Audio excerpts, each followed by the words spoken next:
आप सभी को जय मसीह की। आप सभी के लिए मैं लेकर आ गया हूँ आज का वचन। और मेरे प्रियो, आज का वचन आपको परमेश्वर के राज में प्रवेश करने के लिए तैयार करेगा। वह समय अभी आता है जो परमेश्वर के पुत्र के शब्द सुनेंगे और जो सुनेंगे वह जीवित हो जाएंगे। यहाँ यूहन्ना 5वें अध्याय की जब हम उसके 24 पद से पढ़ते हैं तो वहाँ पास लिखा हुआ है, जो मेरा वचन सुनकर मेरे भेजने वाले पर विश्वास करता है अनंत जीवन उसका है। अनंत जीवन किसका है मेरे प्रियो? जो परमेश्वर के द्वारा इस पृथ्वी पर भेजा गया। कौन? यीशु मसीह। और जो यीशु मसीह पर विश्वास करता है अनंत जीवन उसका है।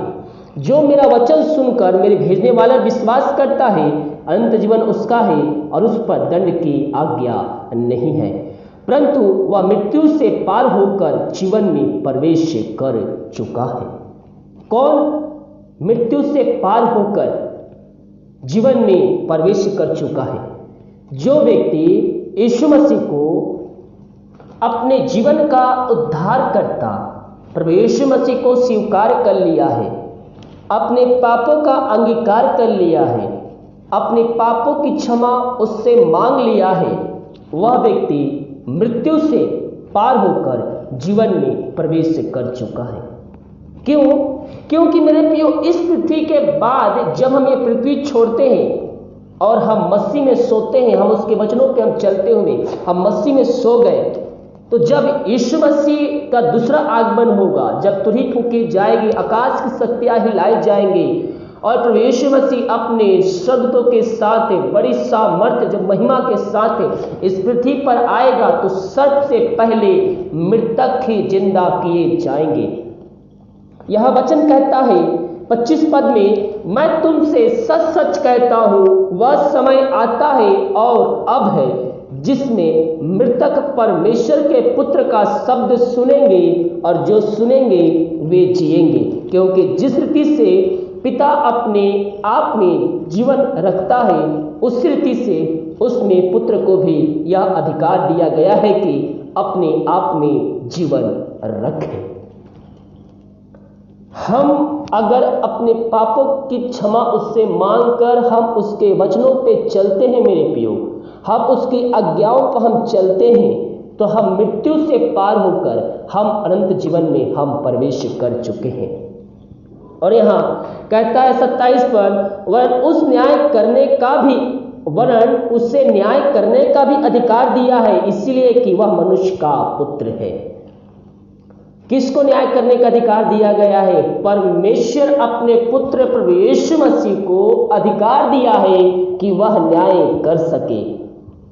इसमें अचंभा मत करो, क्योंकि वह समय आता है कि जितने कब्रों में हैं वे उसका शब्द सुनकर निकल आएंगे। उसका शब्द कौन? जो कब्रों में पड़ा हुआ है यीशु मसीह पुकारेगा। जिस तरह से लाजर शब्द सुनकर कब्र से बाहर आ गया, उसी तरह से जब यीशु मसीह बादलों पर आएंगे, आकाश की शक्तियां हिलाई जाएंगी, जब वो चुने हुए लोगों को इकट्ठा करेगा, वह पुकारेगा और कब्रों में पड़े मृतक लोग वो उठकर वो आएंगे, उसके शब्द को सुनेंगे और वह कब्रों से बाहर निकल आएंगे। यह वचन क्या कहता है? वरन उसे न्याय करने का भी अधिकार दिया है, इसीलिए कि वह मनुष्य का पुत्र है। इससे अचंभा मत करो, क्योंकि वह समय आता है कि जितने कब्रों में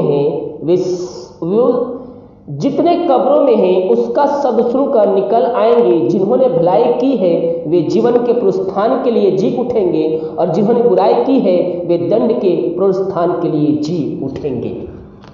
जो मरे हैं, चाहे वो मसीह में सो या गैर मसीह में सोए, जब यीशु मसीह बादलों पर आएगा, जितने कब्र में पड़े हैं वे सब उसके शब्द को सुनेंगे और कब्रों से बाहर आएंगे। अब आप बोलेंगे, पास्टर जी वो सब क्यों जीवित हो जाएंगे, वो कब्र से बाहर क्यों आ जाएंगे?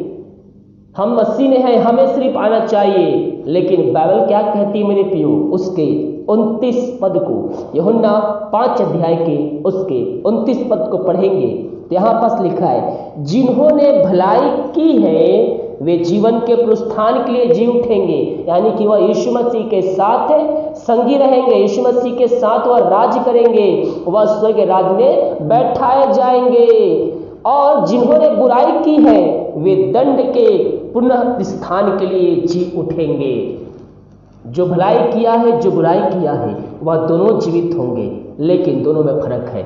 एक परमेश्वर के साथ राज्य करेगा, यीशु मसीह के साथ स्वर्ग राज्य में बैठाया जाएगा, उसके साथ राज्य करेगा, उसके साथ रहेगा। लेकिन जो बुराई किए हैं, जो प्रभु के आज्ञाओं पे नहीं चले हैं, उसके वचनों के विरुद्ध में कार्य किए हैं, वह क्या, वह दंड के पूर्ण स्थान के लिए जी उठेंगे। उनको सजा देने के लिए उनको कब्रों से बाहर निकाला जाएगा मेरे प्रियो। इसलिए सतर्क रहें कि हम इस पृथ्वी पर हम क्या कर रहे हैं और हम क्या नहीं कर रहे हैं।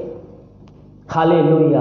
आज अपने आप को जांचिए मेरे प्रियो कि आज रात अगर यीशु मसीह बादलों पर आएगा तो क्या मैं उसके साथ जाने का योग्य हूँ। आज रात यीशु मसीह बादलों पर आएगा और वह पुकारेगा और कब्र में से निकाले जाएंगे सब मुर्दे, तो क्या वो मुर्दे जो आज अपने आप को जांचिए कि आज रात यीशु मसीह बादलों पर आएगा तो क्या हम उसके साथ जाने का योग है। क्योंकि जो मर गए हैं वह शब्द को सुनकर जी उठेंगे, पहले वही जिएंगे, और जो जीवित है वह बादलों पर उठा लिए जाएंगे।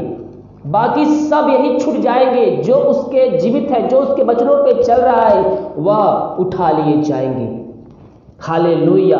तो हमें अपने आप को जांचने की जरूरत है मेरे प्रियो। इस पृथ्वी पर रहते समय हम अपने जीवन में हम क्या करें कि हम स्वर्ग राज का सहभागी हो जाए। हम केवल इन वचनों को अध्ययन करें और यह वचन पे जब हम चलेंगे, उसकी आज्ञाओं पे हम चलेंगे, तो प्रभु यीशु मसीह के साथ हम राज करेंगे, हम अनंत जीवन को हम प्राप्त करेंगे। यहाँ वचन साफ साफ कहता है जिन्होंने भलाई की है वह जीवन के लिए जिलाए जाएंगे, जो बुराई किए हैं वह दंड के लिए जिलाए जाएंगे। इसलिए मेरे प्रियो, हम इस पृथ्वी पर रहते हुए हमसे जो बनता है हम वो कार्य करें। हम प्रभु के राज के लिए हम आगे आए, सुसमाचार सुनाए, वचनों को शेयर करें, वीडियो को शेयर करें, ताकि वचनों के द्वारा दूसरों का व्यक्ति का जीवन बच जाए और वो भी स्वर्ग राज में सहभागी हो जाए।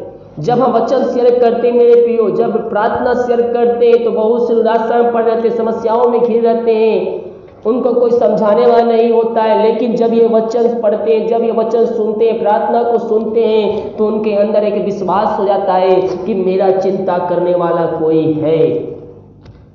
और वो चिंता करता कौन है? यीशु मसीह। यीशु मसीह पर उनको विश्वास होगा, बाइबल पढ़ेगा, आगे चलकर जब वह व्यक्ति अपने जीवन का उद्धार करता प्रभु यीशु मसीह को स्वीकार करेगा, तो प्रभु उसके बदले आपको आशीष प्रदान करेगा। क्योंकि मसीह ने हमारा किया हुआ कार्य कभी भी व्यर्थ नहीं जाता मेरे प्रियो। वो घूम फिर कर हमारे पास से आशीष जितना हम करते हैं उससे अधिक हमारे पास आता है।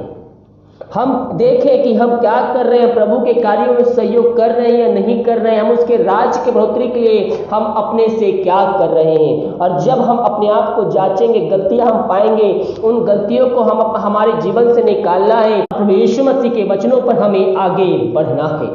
हालेलुया। तो आज समय है, प्रभु की उपस्थिति में बैठिए, अपने पापों की क्षमा उससे मांगिए। जो भी गलती आपके जीवन में हुई है उन गलतियों को उससे माफी मांगिए।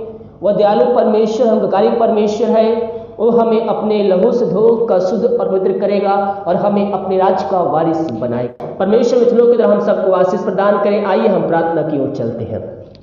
धन्यवाद यीशु, धन्यवाद यीशु, थैंक यू जीसस। प्रभु जी हम धन्यवाद पिता इस सुंदर वचन के लिए पिता, जो वचन बोया गया है पिता, इन सारे भाई बहनों के जीवन में पिता 30 गुना, 60 गुना, 100 गुना फलवंत होने पाए पिता।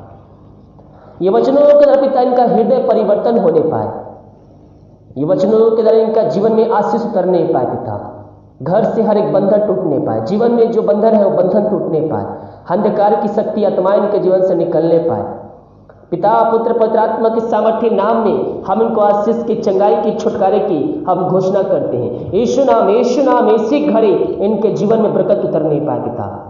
पिता पुत्र पवित्र आत्मा की सामर्थ्य नाम में हम इनको आशीष की घोषणा करते हैं। प्रार्थना सुबह धन्यवाद यीशु का पिता जी आशीष मांगते हैं, सुंदर ग्रहण कर। आमीन आमीन और आमीन। हालेलुया।